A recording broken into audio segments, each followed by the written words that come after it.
કાશી વિશ્વનાથના કોરિડોરનો હું સાક્ષી રહ્યો છું. એના જવાનો મને અવસર મળ્યો છે. ગંગા વચ્ચે અને કાશી વિશ્વનાથ વચ્ચે અડધા પાટણ જેટલું નગર વસી ગયેલું હતું અને લોકશાહીમાં ક્યારેય શક્ય નતું, કોઈ વિચારી પણ ન શકે કે આવડા મોટા નગરને કોઈ વચમાંથી હટાવી શકે. અને ગંગાનું પાણી સીધી રીતે ઘડો છે ને 350 વર્ષથી ચડવાનો બંધ હતો. એ 350 વર્ષ પછી એ વીર વિક્રમાદિત્યની જેમ ઘડો હાથમાં લઈ એ બધું ખાલી કરાવી અને ફરી પાછા 350 વર્ષે ગંગાને અને કાશી વિશ્વનાથને એક કરનાર નરેન્દ્ર મોદી. એના પછી ફરી પાછો જે અવસરનો સાક્ષી બન્યો કે જ્યાં મોટા મધાનતાઓ, મોટા મોટા કલાકારો, આગેવાનો, અમારા મઠાધીશો, મંડલેશ્વરો આ બધા જ પોતાના સૂક્ષ્મ બાબતોને ભૂલી અને બધા સમ્યક અવસ્થામાં બેઠા હોય અને ભગવાન રામચંદ્રજીની જે શિલા છે લઈ અને ફરી પાછા ભગવાન રામચંદ્રના ચરણોમાં છે ને એ પૂજા અર્પિત કરનાર છે ને નરેન્દ્ર મોદી.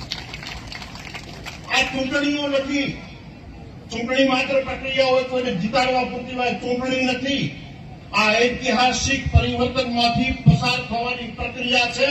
અને હિન્દુઓ એક પગથિયું જો ચૂક્યા ને તો હજારો વર્ષ પાછા ધકેલાતા વાર નહીં થાય. વારંવાર ઐતિહાસિક ભૂલો જે થઈ છે એનું પુનરાવર્તન ન થાય એનું ધ્યાન રાખવાની જવાબદારી છે.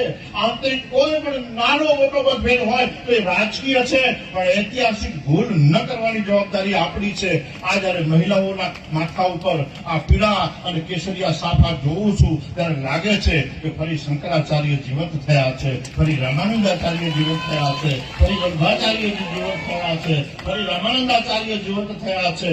આ બધા જે સંતો જે સિગ્નેચર કરીને ગયા છે ને ફરી પાછા એ જ વધામણા કરવાનો વખત આવ્યો છે. એટલે તમને કહું કે ભરતસિંહભાઈને મત આપો ને ત્યારે એમ નહીં વિચારતા કે એક ઉમેદવારને મત આપી રહ્યા છો.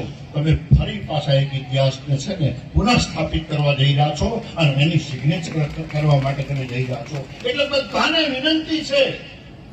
અને પાટણ ઐતિહાસિક નગરી છે, વડનગર ઐતિહાસિક નગરી છે. એને તો એક રાજપુરુષને મૂકી અને મહાપુરુષનો દરજ્જો આપ્યો છે.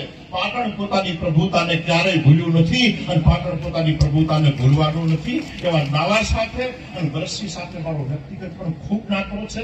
અને આવો એક લોકાભિમુખ જેને કહી શકાય એવો લોકાભિમુખ જે સંસદ છે, સાધુ તરીકે હું કોઈનું સર્ટિફિકેટ ના આપું પણ હું ભરતસિંહભાઈનું આપી શકું, કારણ કે હું એને અનુભવી ચૂક્યો છું.